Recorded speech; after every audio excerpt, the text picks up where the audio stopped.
I thought I might try to just make a quick little video here of putting points in this IAD-4008 distributor that's on my 46 Willys CJ2A. This is incredibly simple little distributor to put the points into, easier than most.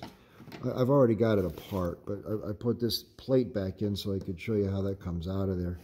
You just rotate this thing. There's two screws, one there, and once those are loose, you simply rotate this plate around, and if it sticks a little, then you push a little harder with something until this recess lines up with where the wire attaches to go to the coil, and that recess lets you come out of the distributor box.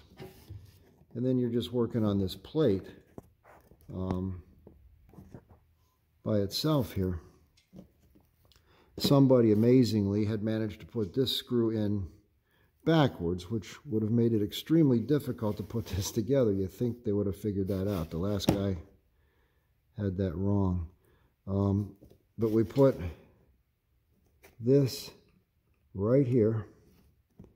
I can show you that. The screw's on one side. The nut is inside of this screw. That's going to hold your points, which then just slide down over this pin. Very, very simple. They slide down. Don't knock the nut back off where we just stood it up. And then we get the electrical contact points in the spring over this screw. Bing, bang, boom. Rotate the points around until they fall down over the eccentric, and it's together. I mean, that's all there is to it. We take the contact from the condenser and get that in there behind the screw also. At that point, we got to tighten the screw that holds it all together, and not let that happen. It's hard to, there we go. Yeah, it doesn't want to get on where we want it to be on.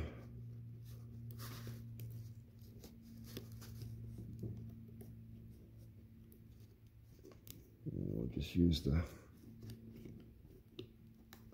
hardware from the condenser clip, which is tighter. That will make our copper piece unable to come out. Like most jobs, it takes a second of screwing around. There we go. Now everything's where it wants to live. Now we can tighten this guy up. Really wants to reject that little copper piece. We don't want that to happen, obviously. There it is. Okay, a little better. Now we got points. We've got an additional screw here. That little screw in a washer that holds the points down to this, looks like a backing plate. We'll call it a backing plate. The plate that holds all this equipment. There, that's in there. And that's about it. We're going to have to set the gap, of course. But now we can slide this back over here where we just took it out a short while ago. Rotate it around until our holes line up, which I'm having some trouble seeing with my phone being my camera in my way. Yeah, we got to rotate a good bit more, don't we? And now the holes are kind of lining up, which is always good. Use this probe to, there. Use this probe as a tool incorrectly to line that one up.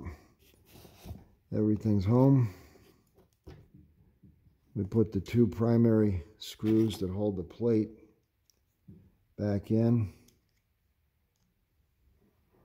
And I apologize for being in my own way trying to do this where I can film it too. But there's one of them. And another screw down on the other side, of course.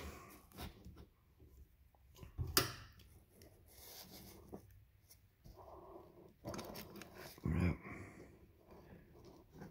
We're not breaking any records for doing this fast, but then again, it wasn't necessarily intended to be fast. We just want to show you how you do this, because there's probably guys that have never done this process, put points in a distributor.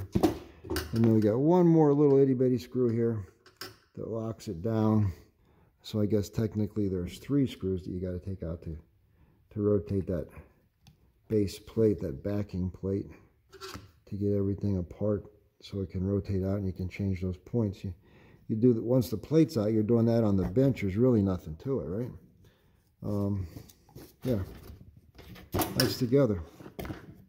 That's all it takes. And now we're going to get our feeler gauge, and by rotating this eccentric right here, right there, we're going to rotate that little rascal until we're getting 20 thousandths of open when the points are right there. You see the little arm on the corner of this 4-sided cam is what spreads the points apart, and that's what we're going to use to set our point gap to 20 thousandths. Vintage Don out.